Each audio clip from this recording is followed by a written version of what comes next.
امام فرج شریف کے ظہور میں تعجیل کے لیے آواز بلند صلوات کا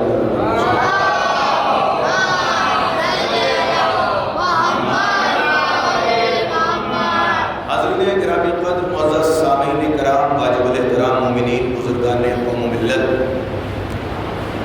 سفر کے عشرہ اولیٰ کی دوسری مجلس میں آپ شریک ہیں اور آپ کے درمیان معرفت حق اور قرآن کے عنوان سے گفتگو کا سلسلہ جاری و ساری ہے جو آج اپنے دوسرے مرحلے میں قدم رکھ رہا ہے۔ اس موضوع میں عرض کرنے کا مقصد یہ ہے کہ انسان حق کی عظمت کو پہچانے اور باطل کے چہرے کو پہچانے تاکہ کبھی بھی حق کو باطل کے ساتھ خلط نہ کر دے۔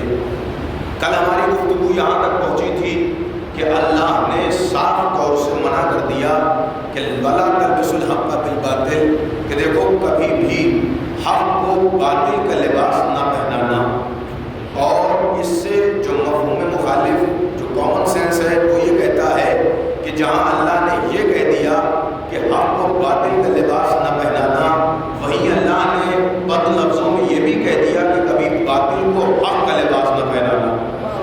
یہ بالکل کلیئر ہے، یہ بالکل واضح ہے، اس میں کوئی بحث نہیں ہے، کوئی دو رائے نہیں ہے، بلکہ اس پر اجماع ہے۔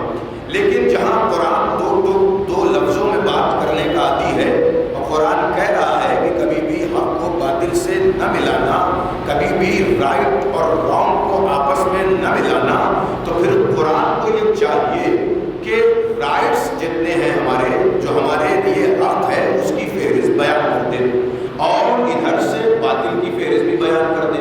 اچھا، اگر قرآن باطل کی فہرست بیان نہیں کر سکتا تو کم سے کم حق کی فہرست بیان کر دے تاکہ ہم حق کو دیکھ کر باطل کا اندازہ لگا سکیں۔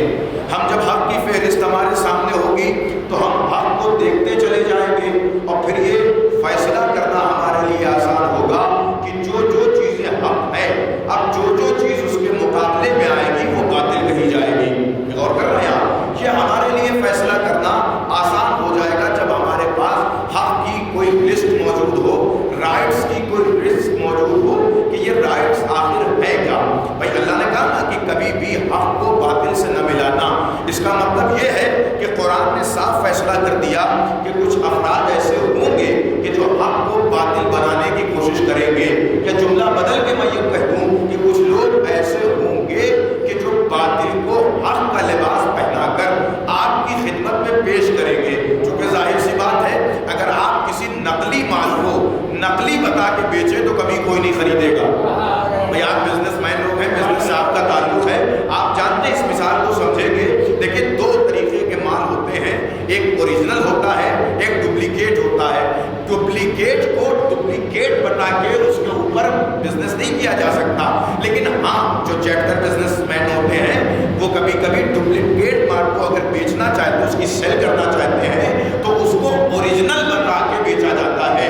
چونکہ ہر کامن سینس رکھنے والا، لاجک رکھنے والا کبھی بھی یہ نہیں چاہے گا کہ وہ ڈپلیکیٹ مال خرید لے۔ تو جیسے انسانوں کی فطرت ہے، ویسے ہی اللہ کے قرآن نے بھی فیصلہ کیا کہ یہ کچھ انسان ایسے ہوں گے کہ جو ڈپلیکیٹ مال کو، اور ڈپلیکیٹ مال کو سپروائزر جسے کہا جائے، ڈپلیکیٹ مال کو صحیح مال بتا کر بیچنے کی کوشش کریں گے، باطل کو حق بنا کر پیش کرنے کی کوشش کریں گے۔ لہذا قرآن منع کر رہا ہے کہ کبھی بھی باطل کو حق نہ بنانا، کبھی بھی باطل کو حق نہ بنانا۔ تو پروردگار یہ بات تو سمجھ میں آ گئی کہ باطل کو حق کے ساتھ نہیں ملانا ہے، اور یہ بات بالکل کلیئر ہو گئی کہ جہاں حق ہوگا وہاں باطل نہیں ہوگا۔ اور کیجیے گا، جہاں حق ہوگا وہاں باطل نہیں ہوگا، اور جہاں باطل ہوگا وہاں حق نہیں ہوگا۔ یہ بالکل کلیئر ہے، بالکل دن اور رات کی طرح۔ جیسے جب دن ہے تو رات نہیں ہے، اور رات ہے تو دن نہیں ہے۔ جہاں اجالا ہے وہاں اندھیرا نہیں ہے، اور جہاں اندھیرا ہے وہاں اجالا نہیں ہے۔ ویسے ہی جہاں حق ہے وہاں باطل نہیں ہے، اور جہاں باطل ہے وہاں حق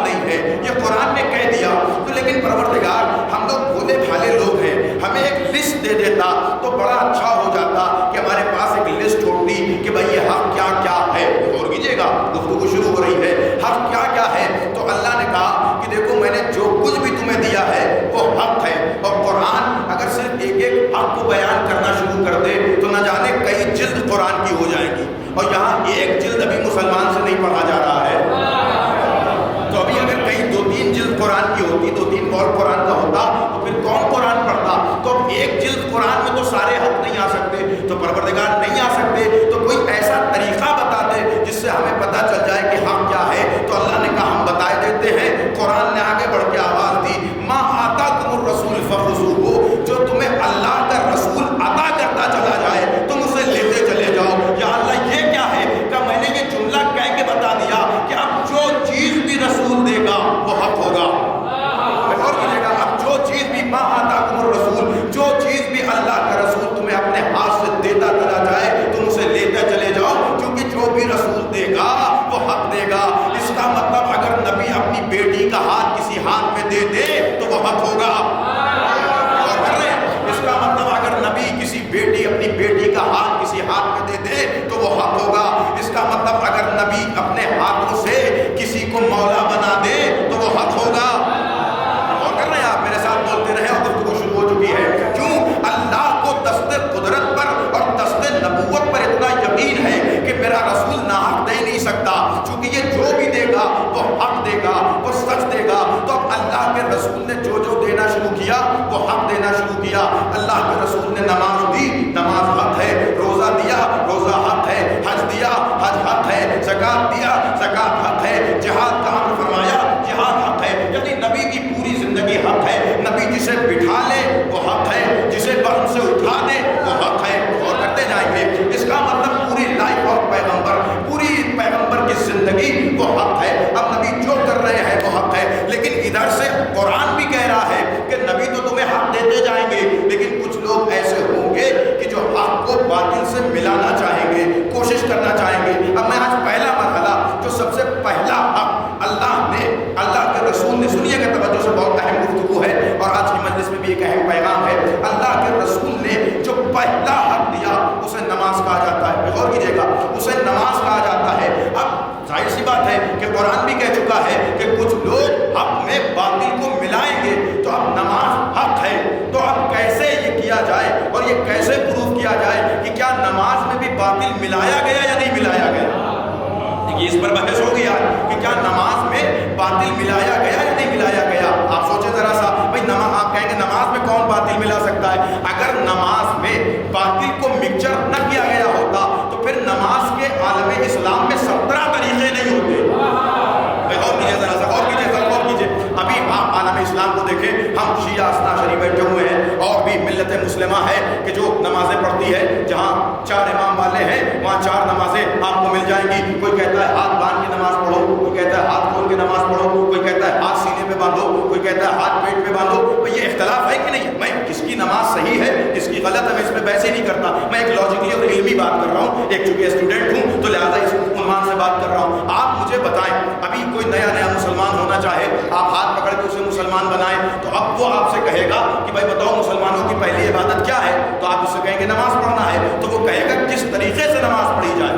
غور کیجیے گا، وہ آپ سے پوچھے گا کیونکہ 17 طریقے عالم اسلام میں نماز کے ہیں، کس طریقے سے نماز پڑھی جائے. اور ایسا بھی نہیں ہے کہ کسی ایک نے ڈکلیئر کر دیا ہو کہ ہماری طریقہ نماز صحیح ہے. بھائی کوئی تو بات ہے کہ جو بتائے کہ کس کا نام. بھائی ہر آدمی کہہ رہا ہے کہ میری نماز صحیح، آپ بھی کہتے ہیں میری نماز صحیح، وہ بھی کہہ رہے ہیں میری نماز صحیح. تو کیسے پتا چلے کس کی نماز صحیح ہے اور کس کی نماز غلط ہے؟ تاکہ آنے والا جب ہمارے دامن اسلام میں آئے اور اسلام کو قبول کرے تو اسے بتا سکے کہ یہ نماز صحیح ہے. بھائی اگر سب صحیح ہے تو پھر کبھی ہم وہ والی پڑھ لیں اور وہ ہماری والی پڑھ لیں.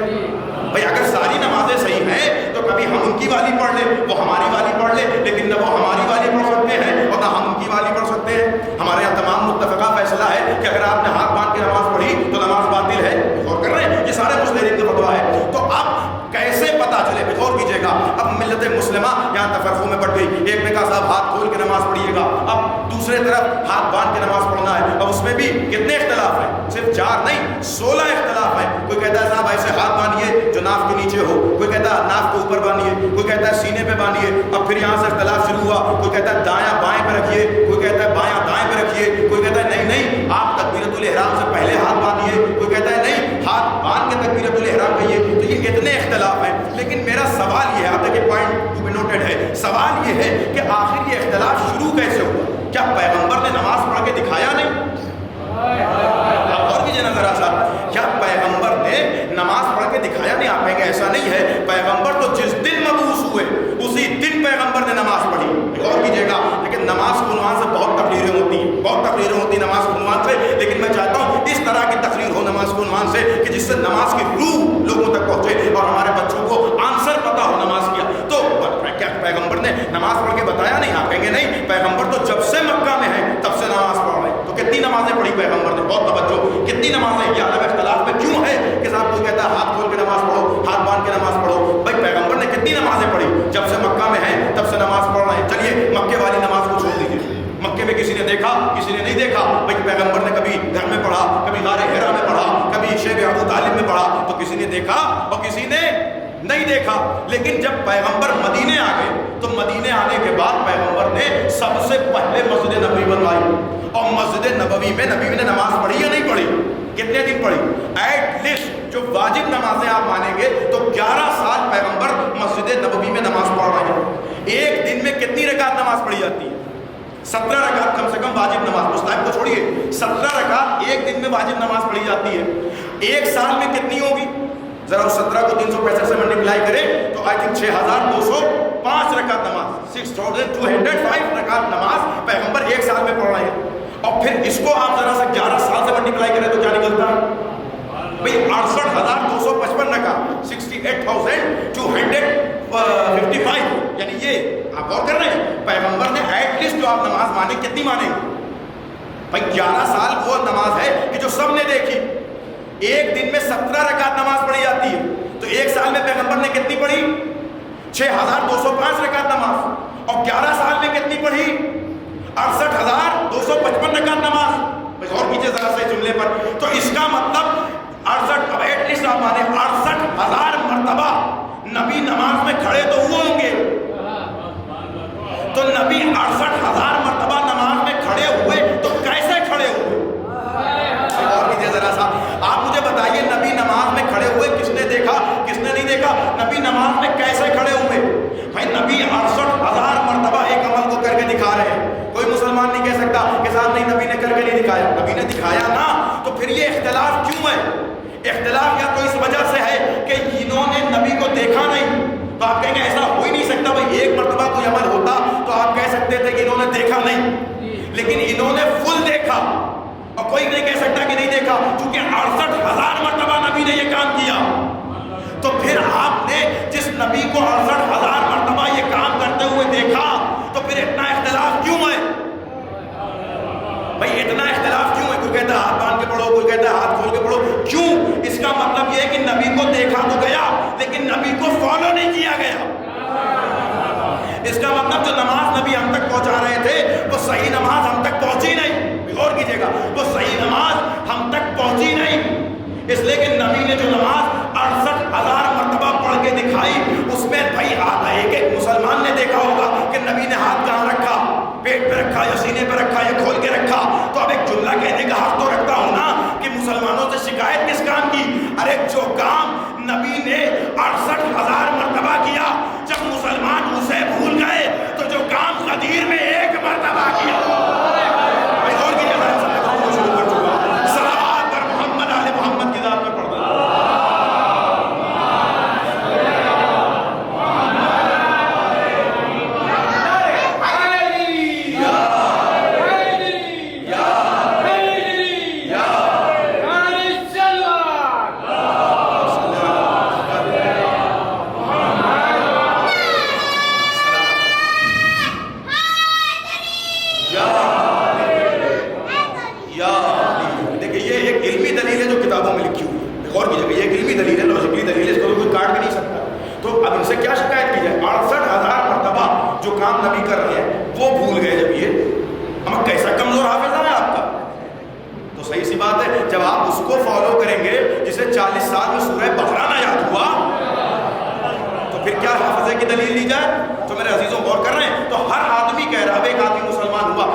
تاریخ لکھتی کہ نبی کے دور میں لوگ مسجد میں نماز پڑھتے تھے، اس کے بعد جب نبی کا دور گزرا تو 30 سال تک جو نماز ہوئی وہ ہوئی، 30 سال کے بعد میں نے کل عرض کیا کہ جب علی ظاہری خلافت پہ آئے اور آ کر ظاہر تخت خلافت پہ بیٹھے تو اب تخت خلافت سے اترنے کے بعد مولا کائنات نے نماز پڑھائی.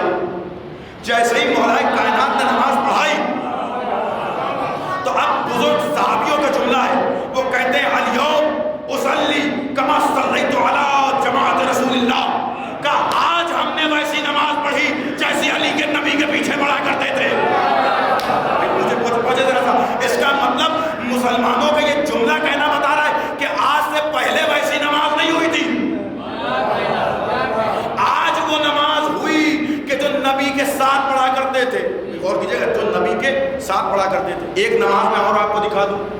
تاریخ لکھتی ہے کہ جب فقیر شام مدینے میں آیا تو آنے کے بعد اس نے نماز پڑھائی. جب نماز پڑھائی، دیکھیے آج جمعہ ہے تو لہٰذا توجہ سنیے، جب نماز پڑھائی تو ایک مرتبہ ایک شخص نے پیچھے سے آواز دی، اس نے بسم اللہ نہیں پڑھائی. غور کرنا، یہ تاریخ ہے، میں کیا کروں، لکھا ہوا. اس نے بسم اللہ نہیں پڑھائی تو پیچھے سے ایک صاحب نے آواز دی، یبن ابا سفیان سرخت فی الصلاۃ، اے ابو سفیان کے بیٹے تو نماز میں بھی چوری کرنے لگا. اس کا مطلب یہ ہے کہ دو طریقے کی نمازیں ہیں. اب ایک جملہ کہوں گا اور جس کا ذہن جتنا حاضر ہے وہ اس جملے تک پہنچے گا. اب آپ کی سماعت کا اور آپ کی بلاغت کا امتحان ہے. بھئی اس کا مطلب تاریخ نے، ہسٹری نے ہمیں دو نمازیں دی. ایک وہ نماز جو علی پڑھا رہے ہیں جس کے بعد صحابہ کیا کہہ رہے ہیں، آج ویسی نماز پڑھی جیسے نبی کے پیچھے پڑھا کرتے تھے.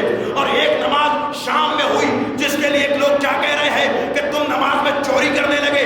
اس کا مطلب یہ ہوا کہ سرکار مدینہ کی نماز اور ہے، مدینہ سرکار کی نماز اور ہے. اور کر رہے ایک صلوات پڑھ دے محمد آل محمد کی ذات پر. کہہ گیا جو مجھے کہنا تھا، بات آپ تک پہنچ گئی. سرکار مدینہ کی نماز اور ہے، مدینہ سرکار کی نماز اور ہے. ہم کو نماز کیسے ملی؟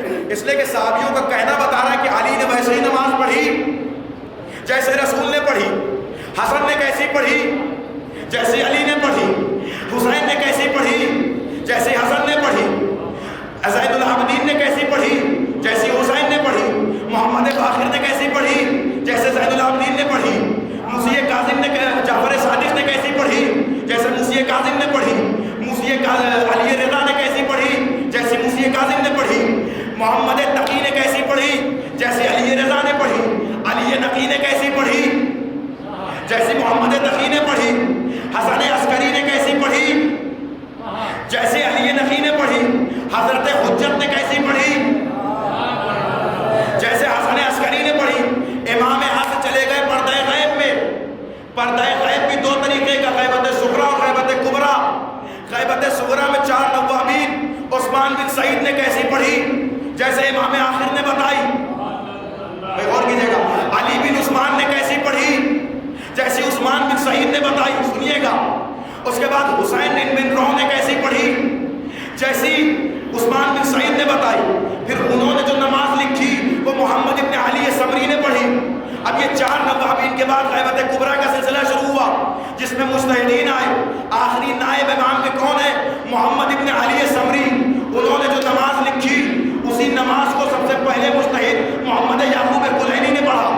محمد یعقوب کلینی نے جو نماز لکھی وہ ابن قلوہ نے پڑھا. ابن قلوہ نے جو نماز لکھی وہ شیخ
پیچھے نہیں پڑتے.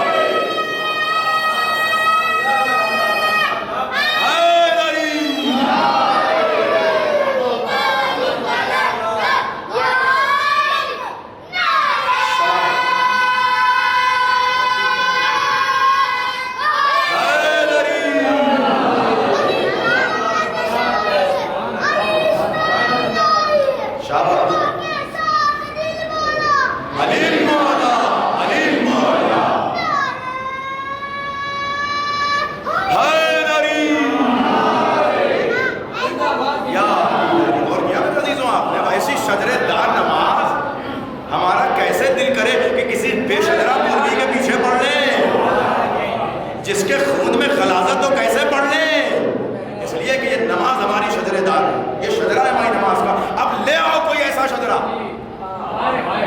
اب ہم جو ڈنڈے کی چوٹ پہ کہتے ہیں کہ ہم جو نماز پڑھ رہے ہیں وہ صحیح ہے، کیوں؟ اس لیے کہ اس کا شجرہ پتا ہے.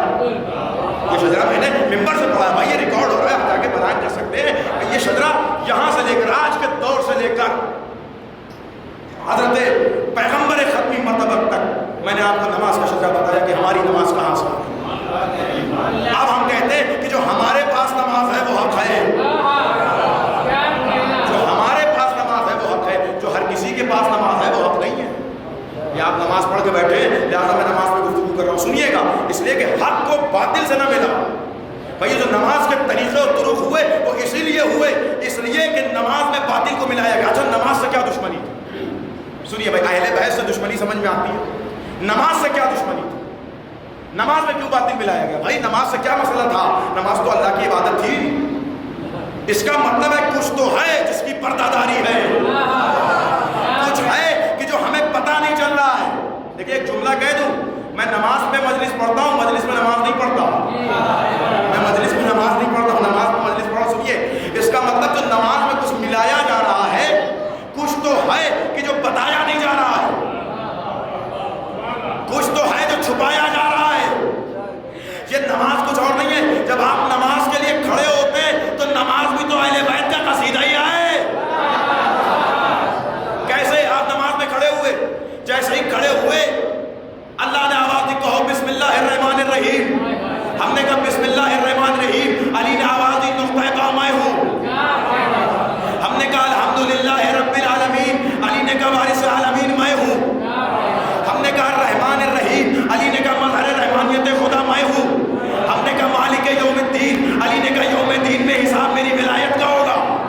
ہم نے کہا اہدنا الصراط المستقیم کا صراط مستقیم ہم ہیں. ہم نے کہا انعمت علیہم کا نعمت ہماری ولایت ہے. ہم نے کہا غیر المغضوب علیہم ولا الضالین کا ضالین ہمارے دشمن ہیں. لیجیے اس کا مطلب نماز نہیں ہو رہی ہے، تب اللہ بھی ہو رہا ہے، تبرہ بھی ہو رہا ہے. اچھا ہم آپ سے ایک سوال کریں، غور کیجیے گا. نماز میں سورہ الحمد پڑھتے ہیں، سارے بچوں کو یاد ہوگی انشاءاللہ. میرا دل یہ چاہتا ہے کہ مجھے سورہ یاسین بہت اچھی لگتی ہے، میں سورہ یاسین پڑھنا چاہتا ہوں نماز میں. کوئی اجازت دے گا مجھے؟ کیوں نہیں دے گا بھائی؟ نماز سورہ یاسین بھی قرآن کا سورہ ہے نا، اور قرآن کا دل ہے، اور سورہ الحمد بھی قرآن کا سورہ ہے، قرآن کا دل ہے. تو میں یہ چاہتا ہوں کہ آج سے سورہ الحمد کی جگہ سورہ یاسین پڑھو، اور تھوڑا لمبا بھی ہے تھوڑا بڑا بھی ہے. میں چاہتا ہوں وہ سورہ پڑھوں. کہنے کہ نہیں مولانا آپ وہ سورہ نہیں پڑھ سکتے. اچھا چلیے سورہ یاسین چھوڑ دیجئے. میرا دل چاہتا ہے کہ سورہ رحمان پڑھوں، اس میں بڑا قصیدہ خدا نے بیان کیا اپنا. کہنے کہ نہیں پڑھ سکتے.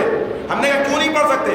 کہنے کہ نبی نے فرمایا ہے لا صلاۃ الا بفاتحۃ الکتاب. نماز ہوگی نہیں جب تک سورہ حمد نہ پڑھو. ہم نے کہا یہ کون سی بات ہے؟ سورہ حمد بھی قرآن والا، سورہ یاسین بھی قرآن والا. میں قرآن والے کو ہٹا کے دوسرا قرآنی والا تو لا رہا ہوں. پہنچے میں کہاں لے جا رہا ہوں؟ ارے عجیب نہیں، نبی نے آواز دی کہ میں یہی تو بتانا چاہتا ہوں، جب ایک قرآن والے کی جگہ دوسرا قرآن والا نہیں آ سکتا تو ایک نبی والے کی جگہ صحیفہ والا کیسے؟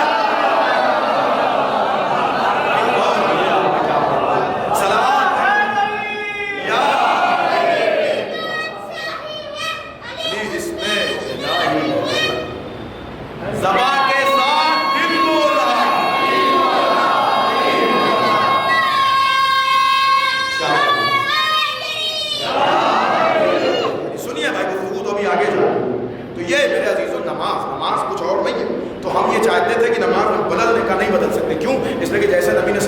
سے پڑھو. تو یہ نماز کیوں بدلی جا رہی ہے؟ یہ نماز میں باطل کیوں ملایا جا رہا ہے؟ اس کا مطلب یہی چھپایا جا رہا ہے.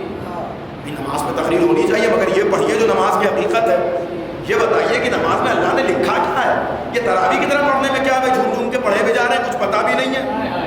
بتائیے تو کہ نماز ہے کس چیز کا؟ نماز دیکھیے روزے جمعہ ہے، آپ جمعہ پڑھ کے بیٹھے ہوں گے، جمعہ بھی ایک نماز ہے، حق ہے. بھائی جمعے کو جمعہ کیوں کہتے ہیں؟ بتائیے مجھے. اتنے دن سے آپ لوگ جمعہ پڑھ رہے ہیں، کبھی سوچا کہ جمعے کو جمعہ کیوں کہتے ہیں؟ بھائی دنوں کے نام موجود ہیں، آپ دیکھ سکتے ہیں. سنڈے ہے، منڈے ہے، ٹیوزڈے ہے، ویڈنسڈے ہے، تھرسڈے ہے، فرائیڈے، یہ سارے جو دنوں کے نام ہیں عربی میں جمعے کو جمعہ کہا جاتا ہے. باقی آپ عربی میں نام دیکھ لیں، یوم الاحد، یوم الاثنین، یوم الثلاثاء، یوم الاربعاء، یوم الخمیس، جمعہ. کیوں جمعہ؟ امام سے پوچھا گیا، سنیے گا، امام سے پوچھا گیا مولا جمعے کو جمعہ کیوں کہتے ہیں؟ تو کہا جمعے کو جمعہ اس لیے کہا جاتا ہے کہ عالم ارواح میں اللہ نے تمام مومنین کی روحوں کو جمع کیا تھا. اسی دن اللہ نے تمام مومنین کی روحوں کو جمع کیا. کہ مولا جمع کیا تھا تو کیا؟ کہ اسی جمع سے اس دن کا نام جمعہ پڑ گیا. اور کیا آپ نے؟ تو جمعے کو جمعہ اس لیے کہتے ہیں کہ تمام مومنین کی روحیں جمع ہوں. تو جب جمع ہوئی تو ہوا کیا؟ اب سنیے امام کے معصوم. دیکھیں دنوں کے ایام ہیں، یہ جو 7 دن ہیں ان میں سب سے اچھا دن کون سا ہے؟ فرائیڈے، جمعے کا دن ہے، سب سے اچھا دن ہے. ثواب زیادہ ہو جاتا ہے، گناہ کم ہو جاتی ہیں، استغفار ہے، یہ ہے وہ ہے، وہ ساری برکتیں ایک طرف. مگر جمعے کو اتنی اہمیت کیوں ملی؟ تو امام نے کہا اس لیے کہ اس دن اللہ نے تمام مومنین کی روحوں کو جمع کیا، اور جمع کرنے کے بعد اسی دن اللہ نے آدم سے لے کر قیامت تک کے تمام مومنین سے علی کی ولایت کا اقرار لیا. اور کیجیے گا. اسی لیے جمعے کو جمعہ کہا جاتا ہے. اس کا مطلب جمعہ کچھ اور نہیں ہے بلکہ علی کی ولایت کے اقرار کا دن ہے. اب ایک جملہ کہنا چاہتا ہوں اگر آپ پہنچ رہے ہو تو، علی کی ولایت کے اقرار کے دن کو جمعہ کہا جاتا ہے. اب سوچئے کہ جمعہ بدھ کو کیوں پڑھایا گیا؟ بھائی جمعہ بدھ کو جہالت کی وجہ سے نہیں پڑھایا گیا، علی کی عداوت کی وجہ سے پڑھایا گیا. ایک صلوات پڑھیں محمد علی محمد کی بات کریں.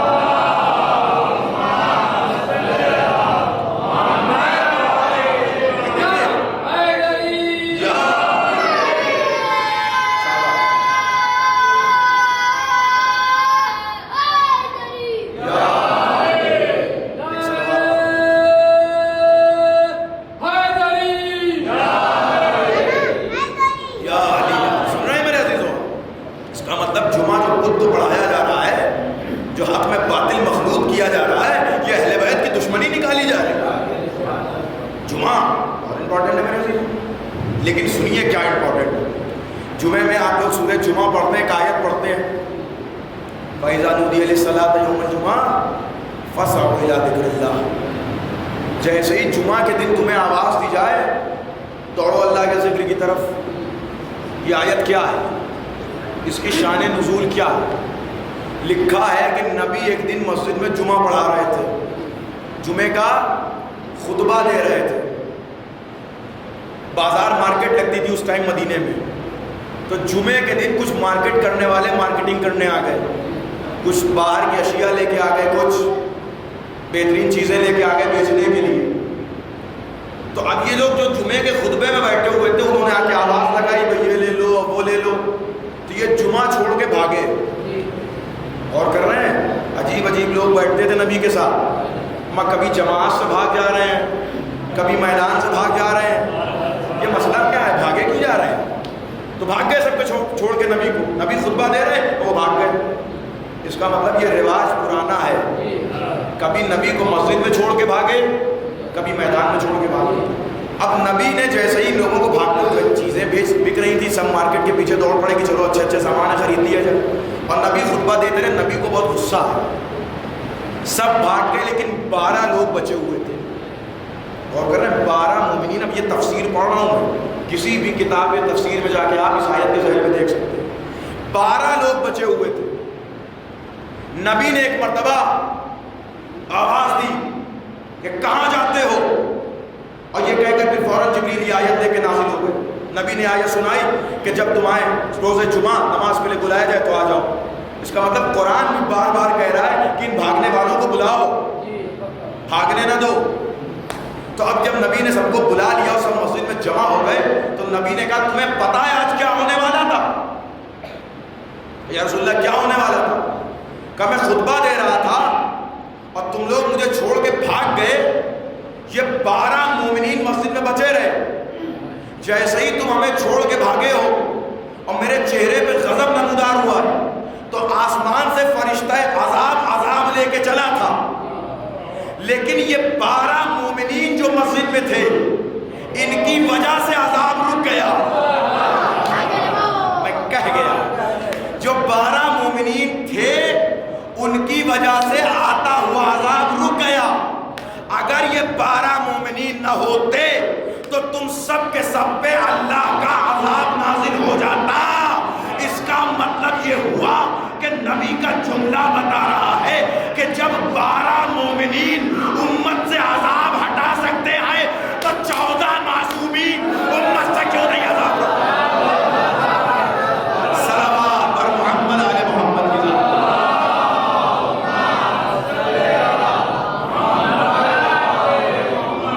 علی کی بادشاہی ہے، علی میں الہی ہے، ارے میزان میں تولا صبح کے ساتھ دل مولا، علی مولا، علی مولا.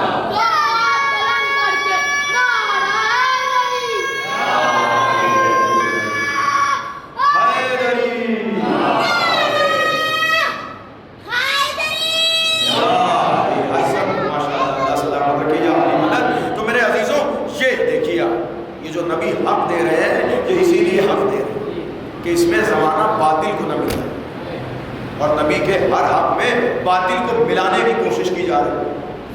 غور کیجیے گا اس جملے پر. میں نے کہا دیکھیے میں نے ایک جملہ چھوڑا تھا پرسوں دن کی مجلس میں، اس کو میں کامل کرنا چاہتا ہوں. یہ حق ہے، یہ حق یعنی نماز کا تعلق بھی مولا علی کی ولایت سے، جمعے کا تعلق بھی مولا علی کی ولایت سے، اور بتایا جا رہا ہے کہ جو علی کی ولایت کا منکر ہے نہ اس کے پیچھے نماز ہوگی نہ جمعہ ہوگا. اور کیجیے گا اس جملے میں جو علی کی ولایت کا انکار کرے، جو علی کی ولایت پر تصور کرے. اب آئیے میرے عزیزوں، میں نے ایک جملہ صرف کیا کہ امام نے فرمایا جمعے کو جمعہ اس لیے کہتے ہیں کہ اس دن تمام کے تمام مومنین سے علی کی ولایت کا اقرار لیا گیا. ابھی یہ بتائیے امام نے فرمایا یہ کام جو ہو رہا تھا یہ عالم ارواح میں ہو رہا تھا، یعنی دنیا وجود میں نہیں آئی تھی، عالم ارواح میں ہو رہا تھا یہ کام. اس کا مطلب نہ آدم تھے، نہ شیش، نہ انوش، نہ قینان، کوئی نہیں، یعنی انبیاء کا کاروان نہیں تھا. آدم نہیں تھے تو آدمی کہاں سے ہوں گے؟ کوئی نہیں تھا. سب کو مگر عالم ارواح میں اللہ نے جمع کر کے علی کی ولایت کا اقرار لیا. اس کا مطلب علی کی ولایت بہت پرانی ہے. نہیں یاد ہے آپ کو پرسوں دن کی مجلس میں نے جملہ یہیں پہ تو چھوڑا تھا کہ بھائی لوگ لسٹ تیار کرتے ہیں، بچوں سے کہتے ہیں کہ ولایت تو آخر میں آئی، اس سے پہلے تو بہت ساری چیزیں آئی، لیکن نبی امام کیا بتا رہے ہیں کہ ولایت حضرت آدم سے پہلے تھی. بھائی جب تھی نہیں تو اقرار کس چیز کا لیا جا رہا؟ اس کا مطلب علی ولی تھے تبھی تو اقرار ولایت دیا جا رہا تھا. مگر ایک سوال ابھی بھی میرا ہے، جب ولایت اتنے پہلے ہے تو سب سے لاسٹ میں کیوں بھیجا گیا ولایت کا پیغام؟ یہ سوال تو ابھی بھی باقی ہے نا. جب ولایت حضرت آدم سے پہلے ہے تو سب سے لاسٹ مومنٹ پہ ولایت علی کا پیغام کیوں بھیجا گیا؟ سوچنے کا مقام ہے کیوں بھیجا گیا. بھائی بات ان کی بھی صحیح، سب سے آخر میں آئی، لیکن یہیں پہ رک مت جائیے، کیوں سب سے آخر میں آئی؟ تو دیکھیں میں ایک مثال آپ کی خدمت میں پیش کروں. آخر میں آنے کا یہ مطلب نہیں ہے کہ آخر میں ہے وہ چیز. غدیر ولایت کے انعقاد کا دن نہیں ہے، ولایت کے اعلان کا دن. نہیں شاید یہ میرے بچے میرے بھائی ہم سے بھائی نہیں سمجھے، میں ان کے لیے ایک مثال دے دوں. آپ لوگ ایگزام کوئی نہ کوئی ایگزامینیشن سے آپ لوگ گزرے ہوں گے، کوئی نہ کوئی ایگزام آپ نے دیا ہوگا. آپ ایگزام کب دیتے ہو؟ سال کے آخر میں ایگزام دیا آپ نے، اس کے بعد دن گزرا، ایام گزرے، کاپیاں چیک ہو رہی ہیں، نمبر دیا جا رہا ہے. 3-4 منتھ کے بعد نیٹ آپ نے فوراً جا کے نیٹ پہ اپنا رول نمبر ڈال کے چیک کیا، ہاں صاحب پاس ہوں، آج پاس ہو گئے. تو یہ بتائیے آپ آج پاس ہوئے یا جب آپ کی کاپی چیک ہوئی تھی تب پاس ہوئے؟ آپ کہیں گے مولانا پاس تو میں اسی دن ہو گیا تھا جس دن میری کاپی چیک ہوئی تھی. یا اس سے بڑھ کے کہہ دو اگر کوئی ہوشیار بچہ ہوگا کہے گا طبلہ پاس تو میں تبھی ہو گیا تھا جب لکھ کے آیا تھا. اور اس لیے کہ آدمی کو پتا ہوتا ہے کہ وہ کیا لکھ کے آیا ہے. تو اس کا مطلب یہ ہوا کہ آدمی پاس پہلے ہوتا ہے، اناؤنسمنٹ کچھ مہینے بعد ہوتا ہے. کیا پڑھ رہا ہوں؟ اس کا مطلب یہ ہے کہ اعلان پاس آدمی پہلے ہوتا ہے، اناؤنسمنٹ بعد میں ہوتا ہے. تو غدیر ولایت کے اناؤنسمنٹ کا دن ہے. ولایت غدیر کے دن اب بنائی نہیں گئی ہے بلکہ ولایت کا اعلان کیا گیا. نہیں پڑھا ابھی بھی جواب کلیئر نہیں. یہ بتائیے کیوں؟ یار کیوں کو میں کلیئر ہی کر دے رہا ہوں کہ کیوں باقی نہیں رہا، کیوں آخر میں آئی بھائی، کیوں آخر میں؟ تو سنیے، یہ بچہ جو بیٹھا ہوا ہے ابھی کس اسٹینڈرڈ میں بیٹھا؟ تھرڈ میں، فورتھ میں. یہ فورتھ کا بچہ ہے، یہ ابھی فورتھ میں پڑھ رہا ہے. اس کو میں لے کے جاؤں یونیورسٹی میں اور لے جا کے کہوں کہ اسے آپ پی ایچ ڈی کا سلیبس پڑھائیے. سنیے گا توجہ سے، میں عام طور سے مجلس میں مثالیں نہیں دیتا لیکن سنیے، اس کو کلیئر کرنا چاہتا ہوں. میں اس بچے کو لے کے جاؤں یونیورسٹی میں اور کہوں اسے پی ایچ ڈی کا سلیبس پڑھائیے. پروفیسر جو ڈین ہے وہاں کا ایک مرتبہ میرا چہرہ دیکھے گا، ایک مرتبہ اس بچے کا چہرہ دیکھے گا اور دیکھ کے کہے گا مولانا نیند میں تو نہیں ہے، کیا ہو گیا؟ کہنے گا کیا کہہ رہے ہیں آپ؟ میں کہہ رہا ہوں کہ اس بچے کو پی ایچ ڈی کا سلیبس پڑھائیے. کہنے گا مولانا اسے پی ایچ ڈی کا سلیبس کہاں پڑھایا جائے گا؟ میں کہوں کیا پی ایچ ڈی کا سلیبس نہیں ہے؟ کہے گا مولانا سلیبس تو 20 سال سے موجود ہے، 20 سال سے پہلے سلیبس چینج نہیں ہوتا، اگر جس میں کچھ انکلوڈ اور مائنس ہو سکتا ہے. تو سلیبس تو 20 سال سے موجود ہے. تو میں نے کہا کیا تمہیں سلیبس آتا نہیں ہے؟ اس نے کہا نہیں مجھے سلیبس آتا بھی ہے. تو میں نے کہا پھر کیوں نہیں پڑھا رہے اس بچے کو؟ کہنے لگے سلیبس موجود بھی ہے، مجھے سلیبس آتا بھی ہے، اس بچے کو سلیبس سمجھ میں نہیں آئے گا. ہم نے کہا کیوں سمجھ میں نہیں آئے گا؟ کہنے لگا ابھی اس بچے کی لاجک اور عقل اتنی ڈیولپ نہیں ہوئی ہے. ابھی یہ بچہ میٹرک کرے گا، پھر ہائی اسکول سیکنڈری کرے گا، ہائی اسکول بعد انٹر کرے گا، انٹر کے بعد بی اے کرے گا، بی اے کے بعد ماسٹر کرے گا، پھر اس کے بعد پی ایچ ڈی کا سلیبس تک پہنچے گا. پھر اس کے بعد اسے پی ایچ ڈی کا سلیبس سمجھ میں آئے گا. اس کا مطلب یہ ہوا کہ اللہ نے ولایت کو آخر میں اسی لیے رکھا کہ 1,24,000 انبیاء اگر پہلے انسان کے دماغ کو ولایت علی کے قابل بنا دے. غور کیجیے گا، تاکہ پہلے یہ سارے انبیاء کے انسان کے دماغ کو ولایت علی کے قابل بنا دے تاکہ انسان ولایت علی کے سلیبس کو قبول کر سکے. بھائی ہوتا ہے نا کچھ لوگ پی ایچ ڈی کے ایگزام میں فیل ہو جاتے ہیں اور کچھ لوگ ایگزام کلیئر کر لیتے ہیں لیکن 2 دن کلاس میں جا کے پی ایچ ڈی چھوڑ دیتے ہیں. بھائی کیوں چھوڑا؟ کہنے لگے سلیبس باؤنس جا رہا تھا. غور ہی نہیں کیا آپ نے میرے عزیزوں. اس کا مطلب یہ ہے کہ پی ایچ ڈی میں پہنچنے کے بعد بھی کچھ لوگوں کے سر پہ سے سلیبس گزر جاتا ہے. اب سمجھ میں آیا کہ غدیر میں اتنے تھے لیکن مانا تھوڑے سے کیوں تھا؟ اس لیے کہ غدیر میں بہت سے تھے کہ جن کے سروں سے ولایت کا سلیبس گزر گیا.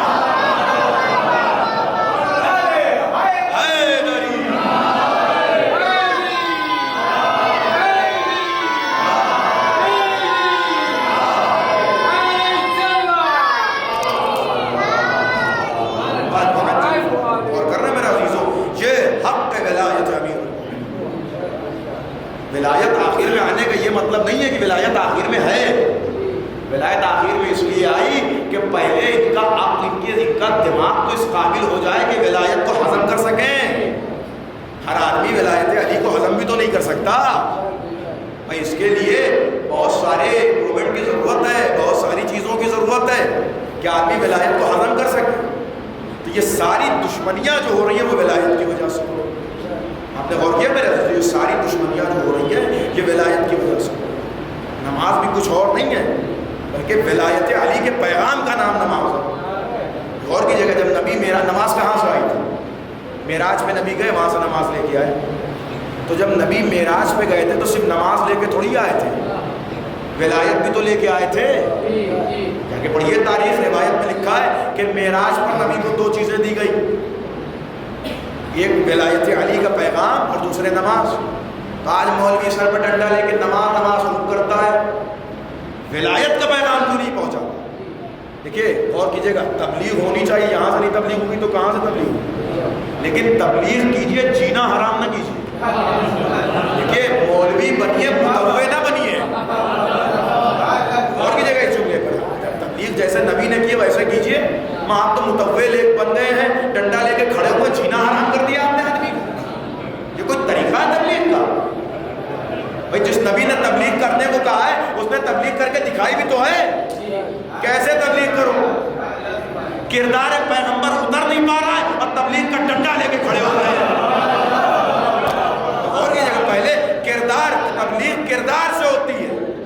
پہلے 40 سال نبی نے اپنے آپ کو منوایا ہے.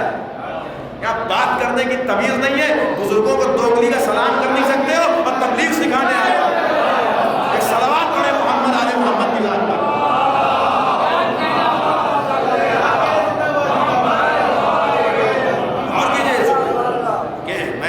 میں نے آج اسی لیے 1 گھنٹہ ہو گیا مجھے نماز میں پڑھتے ہوئے. میں پھر کہہ رہا ہوں یہ جملہ، میں نماز پڑھ رہا ہوں، مجلس میں نماز نہیں پڑھ رہا. بھائی مجلس میں نماز بیان ہو، ایسے بیان ہو جو نماز کی حقیقت ہے وہ بیان ہو. کتنی لاجکس نماز میں چھپی ہوئی، بیان نہیں ہو.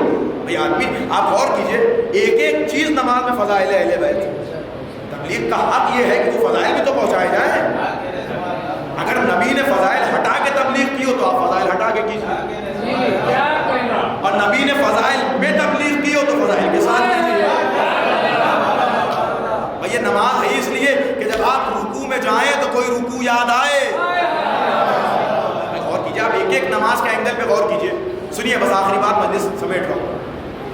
نماز کس لیے؟ دیکھیں آپ قیام میں کھڑے ہوئے، یہ قیام کسی قیام کو یاد دلاتا ہے کہ کوئی ہے کہ جو قیام میں ہے اور کوئی آئے گا جو آ کے قیام کرے گا.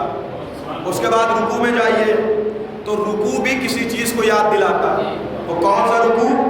وہ وہی رکوع جس کے لیے قرآن کہہ رہا وَرْكَعُوا مَعَ الرَّاكِعِينَ، رکوع کرو رکوع کرنے والوں کے ساتھ. تو اب وہ رکوع کون سا ہے کہ دنیا میں ایک ہی رکوع تو ہے کہ جس میں حالت رکوع میں زکوٰۃ دی گئی. اب آدمی نماز پہ رکوع میں جائے گا تو اسے زکوٰۃ یاد آئے گی. اب سنیے لاجک آف سجدہ.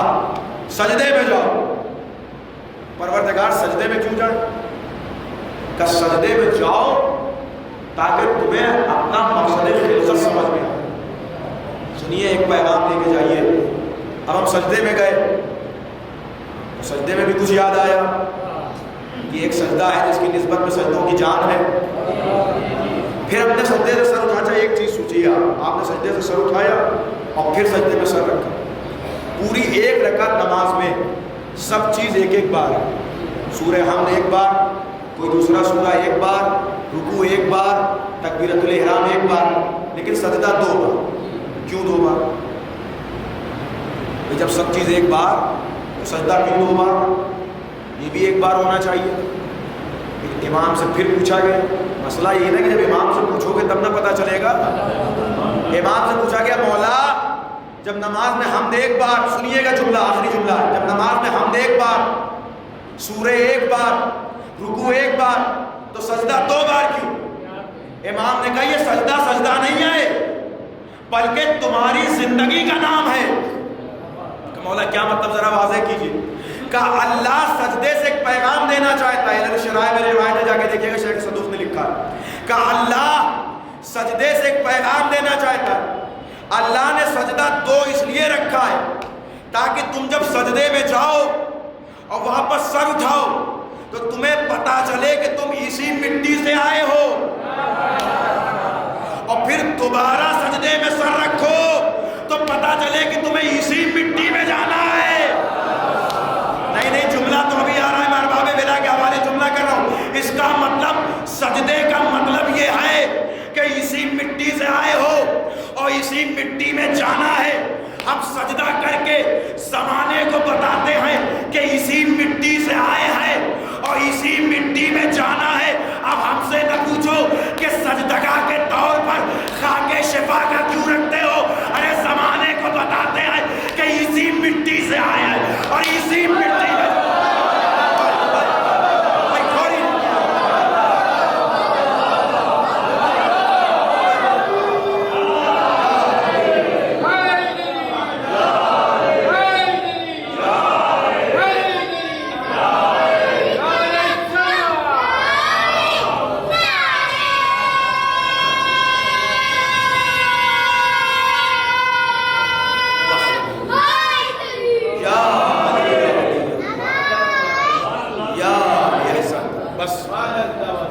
یہ ہے لاجک آف سجدہ، یہ ہے نماز، اسے کہتے ہیں۔ میرے عزیزوں، حق میں باطل ملایا اس لیے جا رہا ہے کہ حق چھپ جائے، نمازوں کی صورت بدلی اس لیے جا رہی کہ صحیح نماز نہ یاد آئے، لیکن ہمارے پاس الحمدللہ سلسلہ موجود ہے۔ ہمیں کوئی نہیں بہکا سکتا کہ صاحب یہ کہاں سے وہ کہاں سے، ہمارے پاس تو ایک حدیث کو ہم نبی تک جوڑ دیتے ہیں، ہم اگر کوئی حدیث بھی بیان کرتے ہیں تو وہ بھی نبی تک پہنچا دیتے ہیں، ہمارے پاس یہ سارے سلسلے موجود ہیں۔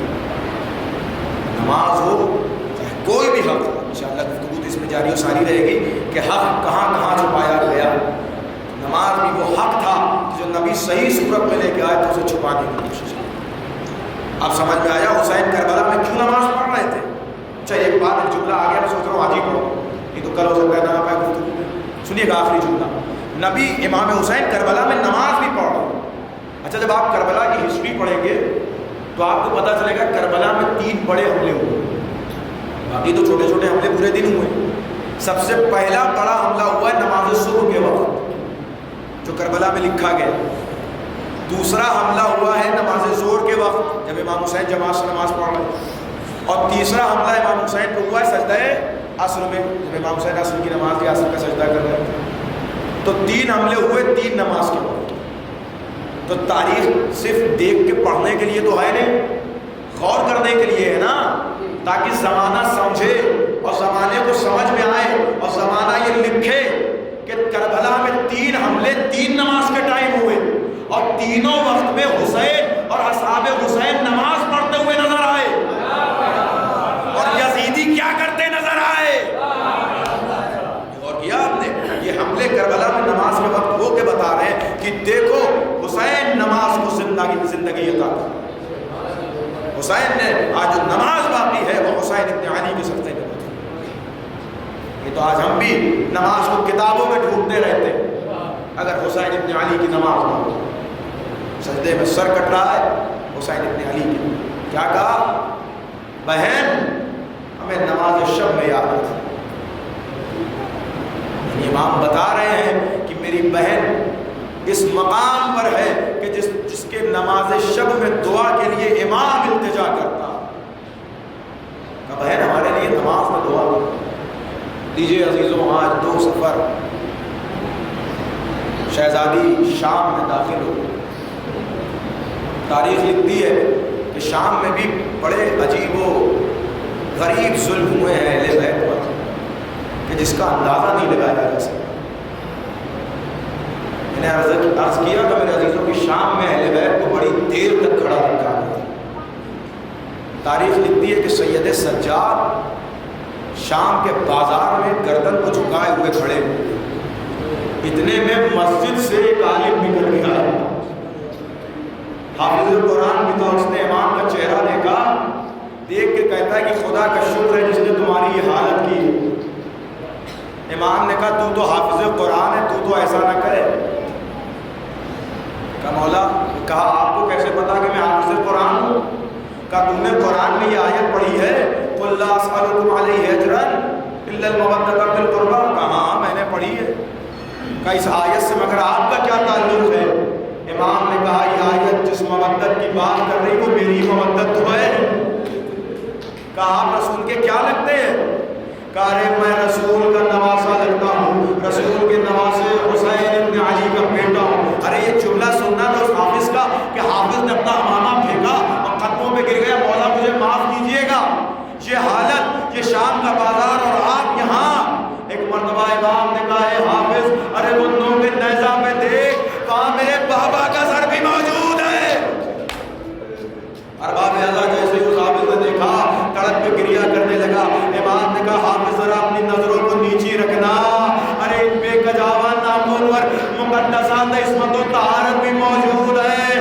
ارے یہ جملہ سننا تھا کہ حافظ رونے لگا اور روتے روتے امام کے قدموں پہ گرا، اے مولا، اے آقا، اس عالم غربت میں میں کیا کروں؟ مجھے حکم فرمائے، میں آپ کی مدد کیسے کروں؟ امام نے کہا تجھے کچھ نہیں کرنا ہے، ہم ابھی عالم امتحان میں ہیں، بس اگر کچھ کرنا ہی چاہتا ہے تو کچھ دیر کے بعد ہماری مائیں بہنیں ابھی دربار شام میں داخل ہوں گی.